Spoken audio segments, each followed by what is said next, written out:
కొత్తవలస మండలం తుమ్మికాపల్లి గ్రామంలో గల ఎన్ఎస్ఆర్ కళ్యాణ మండపంలో కొత్తవలస మార్కెట్ కమిటీ అధ్యక్షులు, ఉపాధ్యక్షులు మరియు సభ్యుల ప్రమాణ స్వీకారోత్సవ కార్యక్రమంలో విశాఖ పార్లమెంట్ సభ్యులు మతుకుమిల్లి శ్రీభారత్ మరియు ఎస్కోట శాసనసభ్యురాలు కోల లలిత కుమారి, జనసేన నియోజకవర్గం ఇన్ఛార్జ్ వబ్బిన సత్యనారాయణ, రాష్ట్ర కార్యనిర్వాహక కార్యదర్శి కోల బాలాజీ, అప్పల రాంప్రసాద్, రాష్ట్ర కార్యదర్శులు ఇందుకూరి సంజయరాణి, రాయవరపు చంద్రశేఖర్, అనంతరం మార్కెట్ కమిటీ అధ్యక్షులు చోకాకుల మల్లునాయుడు, ఉపాధ్యక్షులుగా తుర్పాటి ఆదిబాబు మరియు సభ్యులతో ఎమ్మెల్యే, ఎంపీ ప్రమాణ స్వీకారం జరిపించడం జరిగింది. ఎమ్మెల్యే మాట్లాడుతూ సుపరిపాలనలో తొలి అడుగు కార్యక్రమాన్ని ఇంటింటికి తీసుకెళ్లాలి. కుటుంబ సాధికార సారథి నుంచి పొలిట్ బ్యూరో సభ్యుల వరకు అందరం రోడ్డెక్కాలి, అందరం పాల్గొనాలి. ఏడాది పాలనలో కూటమి ప్రభుత్వం అభివృద్ధి సంక్షేమాన్ని ప్రజలకు వివరించాలి.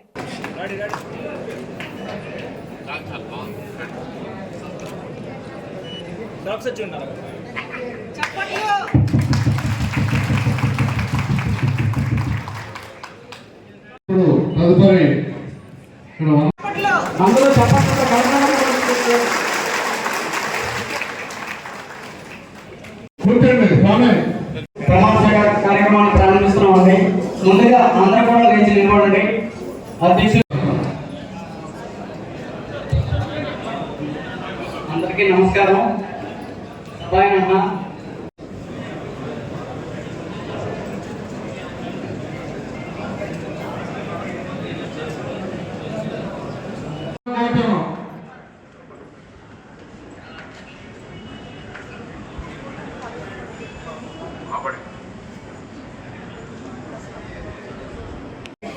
మా మార్కెట్ కమిటీ గౌరవ అధ్యక్షురాలు మరియు గౌరవ శాసనసభ్యురాలు కోల లలిత గారికి నమస్కారం తెలియజేస్తూ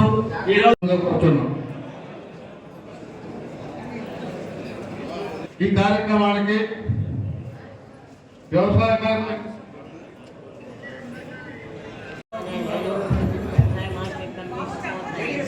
శ్రీ చొక్కాకుల మల్లునాయుడు అను నేను వ్యవసాయ మార్కెట్ కమిటీ కొత్తవలస అధ్యక్షులు మెంబర్గా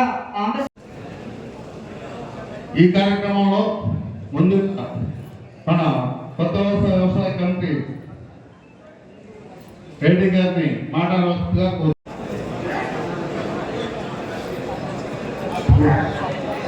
తదుపరి ఈ వ్యవసాయ మార్కెట్ కమిటీ చైతన్య గారు, వైస్ చైర్మన్ గారు, డైరెక్టర్ గారుగా ప్రమాణ స్వీకారం జరుగుతుంది. ఈ కార్యక్రమం డైరెక్టర్లుగా ఎంపికైన అభ్యర్థులు వారి సహకారంతో మేమంతా కూడా వేదిక మీద ఉన్న అందరం వారి దృష్టిలో బాబు ఇలా చేద్దాం అనుకుంటున్నాం, తమ ఆలోచన ఏంటి అంటే కొత్తవలస మార్కెట్ కమిటీ ప్రమాణ స్వీకారోత్సవంలో భాగంగా మనందరికీ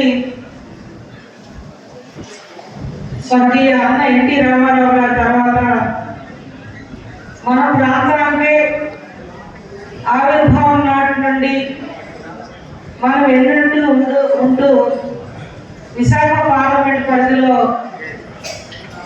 పార్లమెంట్ అభ్యర్థిగా స్వర్గీయ ఎంఈఎస్ మూర్తి గారి సేవలు మార్కెట్ కమిటీలకి కోట్లాది రూపాయలు నిధులు వస్తాయి. కానీ మనది చిన్న కమిటీలు, మన ప్రాంతం వైపు ఉన్న కమిటీలు.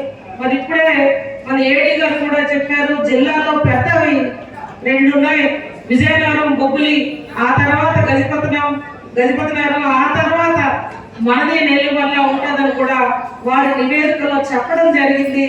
మరి అటువంటి మన మార్కెట్ కమిటీని ఇవాళ రైతులని వినియోగదారులకి మధ్య వారధులుగా పనిచేస్తూ మరి రైతులను ఆదుకోవాలని మన మార్కెట్ కమిటీ ఇంకా అభివృద్ధి దశలోకి వేదిక మీద ఉన్న శ్రీభారత్ బాబు గారు, మన అందరూ డైరెక్టర్లు, చైర్మన్ గారు, వైస్ చైర్మన్ గారి సహకారంతో, వేదిక మీద ఉన్న మా అందరి సహకారంతో, గౌరవ ముఖ్యమంత్రి వర్యులు కూటమి ప్రభుత్వ సహకారంతో అభివృద్ధి బాటలోకి ముందుకు తీసుకెళ్ళడానికి చేయి కలిపి అందరూ సహకరించుకుందామని చెప్పి వేదిక ద్వారా భరత్ బాబు గారికి మాటిస్తూ, బాబు మరి కాకుండా ఇంకేదో పండించే వాళ్ళు, కాయగూరలు పండించే వాళ్ళు చేద్దండి.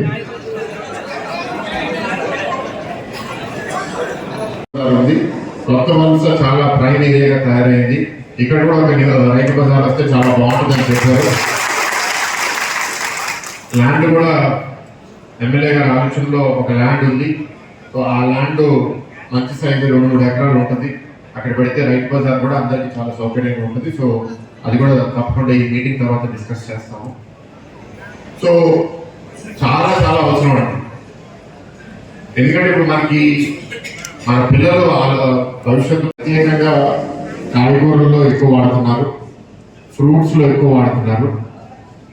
నీరు వాడటమే కాదు, నీరు అమ్మేసిన తర్వాత రైతు బజార్లలో ఆ వీధుల్లో ఎవరైతే ఆ వెండర్స్ ఉంటారో ఆ తోపుడు బండ్లలో కూడా ఆ కాయగూరలు ఆ ఫ్రూట్స్ ఫ్రెష్గా ఉండడానికి దాని మీద మళ్ళీ ఏదో ఒక కెమికల్ స్ప్రే కొడుతున్నారు. తెలుసు కదా మీ అందరికీ అది. మీకు మీ కుటుంబ సభ్యుల్లో లేదా మీ గ్రామంలో ఎవరికైనా క్యాన్సర్ వచ్చిందా? అందరికి వచ్చిందా? చాలా మందికి వచ్చిందా? ఎంతమందికి మీకు తెలిసిన వాళ్ళు క్యాన్సర్ వచ్చింది అన్న వాళ్ళు ఎవరైనా ఉంటే చేయలేకండి. నా ఊర్లో నా గ్రామంలో నా కుటుంబంలో ఎవరికో ఒక క్యాన్సర్ వచ్చింది. 50 కోట్లతో పెందుర్తి బౌడవారా దాకా ఇప్పుడు 2 లేన్ కాస్త 4 లేన్ రోడ్ రాబోతుంది నెక్స్ట్ 2 years. ఇది ఆల్రెడీ శాంక్షన్ అయిపోయింది. ఇప్పుడు ఏంటంటే ల్యాండ్ ఎక్విజిషన్ జరుగుతుంది. ల్యాండ్ ఎక్విజిషన్ జరిగిన తర్వాత డబ్బులు కేటాయించేశారు కాబట్టి పని ప్రారంభించేస్తారు. పని ప్రారంభించిన తర్వాత ఇక్కడ మీరు ఏం పండించినా చాలా ఫాస్ట్గా సిటీకి తీసుకెళ్ళడం, పని చేయడానికి కూడా వెళ్ళడానికి చాలా సౌకర్యంగా ఉంది. మెల్లమెల్లగా మీరు ఆలోచన కొంచెం దీని వైపు కొంచెం తీసుకుని రావాలి. ఇప్పుడు వేదిక మీద ఉన్న అగ్రికల్చర్ మార్కెటింగ్ కమిటీ వాళ్ళందరూ కూడా ఇదే బాధ్యత కాబట్టి మీ ముందే చెప్తున్నాను. ఇదంతా వెనకాల మహిళలు కూడా ఉన్నారు. మీరు ఈ మెసేజ్ కూడా మీరు తీసుకెళ్ళాలి జనాల్లో.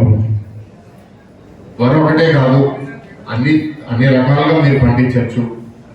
మీకు మార్కెటింగ్ ఎట్లా చేయాలి అనేది ఇప్పుడు మార్కెటింగ్ కమిటీ చేయాలి. ఇప్పుడు దళిత మంది ఒక బిల్డింగ్ కట్టాలి వీళ్ళకి అని డబ్బులు మనకి ఏదో విధంగా కేటాయించడానికి ప్రయత్నిద్దాం. ఇప్పుడు కోసం ఒక 4 సంవత్సరాల్లో ఎంతో కొంత 500 అంటే 500 ఎకరాలు, 1000 అంటే 1000 ఎకరాల్లో కొత్త విధానాలతో ఇక్కడ వ్యవసాయం చేయాలి. ఆర్గానిక్ ఫార్మింగ్ ఇక్కడ చేయాలి. అన్ని రకాలు, అది వరి అవనివ్వండి, మేజ్ అవనివ్వండి, వెజిటబుల్స్ అవనివ్వండి, అన్ని రకాలు ఆర్గానిక్ ఫార్మింగ్ చేస్తే దానికి మార్కెటింగ్ చేసే బాధ్యత మీ కమిటీయే కాదు, నేను కూడా తీసుకుంటాను. ఏంటంటే అది సిటీలో కన్జంప్షన్ అయ్యేటట్టు మేము ఆల్రెడీ కొందరితో మాట్లాడుతున్నాము. ఇక్కడ ఎవరైతే రైతులు ముందుకు వస్తారో వాళ్ళతో మేము కనెక్ట్ చేస్తాము. కుదిరినంత వరకు మీరు చేయాల్సింది ఏంటంటే 1 ఎకరము 2 ఎకరాలు విడివిడిగా చేయడం కష్టం. సో ఆర్గానిక్ ఫార్మింగ్ చేయాలంటే మినిమం ఒక 50 ఎకరాలు 100 ఎకరాలు ఒక క్లస్టర్గా కలిసి చేయాల్సి వస్తుంది. సో అలా మీరు ఏంటంటే మీ పక్కన ఉన్న రైతులతో మీరు అనుసంధానం చేసుకుని మీరు వస్తే ఇంకా మనకి చేయడానికి సక్సెస్ఫుల్గా ఉంటుంది. ఆ విధంగా మీలో కొందరు నాయకత్వం చూపించాలని కోరుతున్నాము. ఎందుకంటే ఇక్కడ కుటుంబ నాయకులు చాలా మంది ఉన్నారు. మీరు రాజకీయం చేస్తున్నారు, రైతులుగా కూడా చేస్తున్నారు. సో మీ రాజకీయ నాయకత్వ లక్షణాలని వాడుకుని వ్యవసాయం కూడా మేలు చేయాలని మీ అందరినీ కోరుతున్నాను. ప్రభుత్వం ఆదుకుంటుంది ఎక్కడే ప్రాబ్లం వచ్చినా సరే. సో ప్రభుత్వం ఎప్పుడూ ఉంటుంది, కానీ మీలో కొందరు ధైర్యం చేయాలి. చాలా మందికి ఏంటంటే వరి అలవాటు అయిపోయి కొత్త చేయమన్నా చేయరు. అంతేనా? కరెక్టేనా నేను చెప్పింది? ఇప్పుడు మన దగ్గర ఎంతో కొంత నీరు ఉంది కాబట్టి మనం వరి పండించుకుంటున్నాం. రాయలసీమలో నీరు లేదు, తెలుసు కదా మీకు. సినిమాల్లో చూసాం కదా, బాలకృష్ణ గారి సినిమాల్లో చూసాం కదా. ఎప్పుడైనా సరే 500 ఎకరాలు చూపిస్తారు, అక్కడ ఏమో వాళ్ళు ఏం చేశారు, అక్కడ మాకు నీరు లేదు కాబట్టి వాళ్ళు హార్టికల్చర్ లోపలికి వెళ్ళారు. అంటే కాయలను పండించడము, ఫ్రూట్స్ పండించడము. ఎకరానికి వాళ్ళు మనకన్నా ఎక్కువ సంపాదిస్తున్నారు. ఇప్పుడు రాయలసీమలో మనకి వాళ్ళకన్నా ఎక్కువ నీరు ఉంది, మన భూమి ఇంకా బాగుంటుంది వాళ్ళకన్నా. అంటే ఏంటి, అవసరం ఉన్నప్పుడు మనం ఏదో ఒక కొత్త ఆలోచనతో మనం ముందుకెళ్తాం. ఇక్కడ మనకేంటి అలవాటు అయిపోయింది, కొత్త దానికి వెళ్తే ఎట్లా ఉంటుంది. అందుకని మీరు ఈ వేదిక నేను ఎందుకు వాడుకుంటున్నానంటే మీరు కూడా కొంత ఆలోచన మెల్లమెల్లగా మార్చుకోవాలి. రేపు మీరు పండించేది మార్చుకోని అనట్లేదు, కానీ ఎవరో కొందరు ప్రయత్నం చేయాలి. అండ్ వేదిక మీద ఉన్న వాళ్ళు ప్రభుత్వ అధికారులు, ఇప్పుడు వ్యవసాయ కమిటీలు పనిచేసే వాళ్ళందరికీ ఆ బాధ్యత ఉంది. మీరు కూడా కమ్యూనికేషన్ తీసుకెళ్ళండి. నా కోరిక ఏంటంటే ఈ రాబోయే 4 సంవత్సరాలు, ఎందుకంటే ఆల్రెడీ సంవత్సరం మనకి ఏంటంటే మంచి పాలన వచ్చేసిందంటే మన సమస్యలు వెంటనే తీరిపోతాయని అందరూ అనుకుంటారు. వెంటనే తీరిపోవడానికి డబ్బులు ఏది చెట్ల మీద కాయట్లే. మనం చాలా కష్టపడి ఇప్పుడు పెట్టుబడులు తీసుకొస్తున్నాము. ఇప్పుడు ఈ ప్రాంతంలో కూడా ఎస్కోట మండలంలో ఇక్కడ పెద్ద ప్రాజెక్ట్ జిండాల్లో ఏంటంటే మనము ఎంఎస్ఎంఈ పార్క్ తీసుకుని రావడానికి చేస్తున్నాము. అది ఎలాగైనా సరే ప్రభుత్వం చాలా ఫోకస్డ్గా ఉంది ముందుకు తీసుకెళ్ళడానికి. అండ్ అక్కడ 1000 ఎకరాల్లో పూర్తిగా ఇన్వెస్ట్మెంట్ అయిన తర్వాత ఇంచుమించు 30,000-40,000 మందికి ఉద్యోగాలు ఆ చేస్తే ఎంఎస్ఎంఈ పార్క్లో వస్తాయి. కలెక్టర్ గారు కూడా దాని మీద చిన్న చిన్న ఇష్యూస్ ఉంటే మీటింగ్ పెట్టి అది కూడా క్లారిఫికేషన్ ఇచ్చి ముందుకు తీసుకెళ్తున్నారు. అది కూడా మీ అందరూ ఏంటంటే మీ పిల్లలకి ఎక్కడికో వెళ్ళి పనిచేసే బదులు ఇక్కడే చేస్తారు. ఎందుకంటే కాంపిటీషన్ గారు ఇక్కడ ఒక 200-300 మందికి స్కిల్ డెవలప్మెంట్ వర్క్ షాప్ చేస్తే మేము అనకాపల్లి పార్లమెంట్లో ఉన్న బ్రాండెక్స్ కంపెనీలో ఉద్యోగాల కోసం మాట్లాడాం. వాళ్ళు ఉద్యోగాలు ఇస్తా అన్నారు. కానీ ఇక్కడ మహిళలు ఏంటంటే రోజు అంత దూరం వెళ్ళి రావాలంటే మాకు ఇబ్బంది అంటారు. అదే ఇక్కడ మీ నియోజకవర్గం ఎస్కోట మండలంలో వచ్చేస్తే ఎవరికి ఇబ్బంది ఉండదు, అందరు ఇక్కడే వెళ్ళగలుగుతారు. కాబట్టి అన్ని రకాలుగా ఆలోచిస్తున్నాము. చిన్న చిన్న ఇష్యూస్ ఏమైనా ఉంటాయి, ఏదైనా ఉంటే మీరు మీ ఎమ్మెల్యేని పట్టుకోండి. ఆవిడ చేయలేకపోతే తప్పకుండా నేను ఉంటాను. ఇప్పుడు నన్ను రమ్మన్నారు ఎమ్మెల్యే గారు, నాకు ఇబ్బంది 7 నియోజకవర్గాలు కవర్ చేయాలి. పార్లమెంట్లో సంవత్సరానికి చుట్టుపక్కల ఉన్న 5-6 గ్రామీణ నియోజకవర్గాల్లో ఒక్కొక్క నియోజకవర్గంలో 2,000-3,000 నియోజకవర్గాలు 2,000-3,000 ఎకరాలు ఐడెంటిఫై చేసి ఆ 2,000-3,000 ఎకరాల్లో మెల్లమెల్లగా ఆర్గానిక్ ఫార్మింగ్ ప్రారంభించాలనేది నా ఆలోచన. అది మీరు ఎవరు ముందుకు వస్తారో మీరు కొంచెం దాని మీద ఆలోచన ఇప్పుడు మొదలుపెట్టండి. మీ అందరికీ చెప్తున్నా, ఎందుకంటే క్యాన్సర్ వచ్చిన వాళ్ళకి తెలుసు. నేను వసంతారక క్యాన్సర్ హాస్పిటల్ ట్రస్టీగా ఉన్నా. విశాఖపట్నం నియోజకవర్గం నుంచి కూడా నాకు నెలకి అట్లీస్ట్ ఒక 3-4 కేసులు వస్తాయి. ఇల్లు అమ్మేసుకుంటారు, ఏదన్నా బంగారం అంటే అమ్మేసుకుంటారు, అప్పు తెచ్చుకుంటారు. ఇవన్నీ అయిపోయిన తర్వాత కూడా ట్రీట్మెంట్ ఆగదు. అదే మనం ఏంటంటే మన ఆరోగ్యం కోసం మన మంచి కాయగూరలు కొనుక్కుని మనమే సొంతంగా వండుకొని బయట ఫుడ్ తగ్గించి చేస్తే ఆరోగ్యం బాగుంటుంది. ఇక్కడ ఎక్కువ మంది ఇంట్లో వండుకుంటారు. సిటీలో చాలా మందికి ఏంటంటే వండుకుంటగా పనికి వెళ్ళే దారిలో బ్రేక్ఫాస్ట్, పని నుంచి తిరిగి వచ్చేటప్పుడు అక్కడెక్కడ బండ్లు ఆగి తినేయడం, ఆరోగ్యం పాడైపోవడం. అక్కడ ఏంటి వాళ్ళకి డబ్బులు కొంచెం కలిసి వస్తుంది. రోజుకు ఒక 10 రూపాయలు 20 రూపాయలు కలిసి వస్తుంది. కానీ క్యాన్సర్ వచ్చినప్పుడు మాత్రం ఒకటేసారి 20 లక్షలు పోతుంది.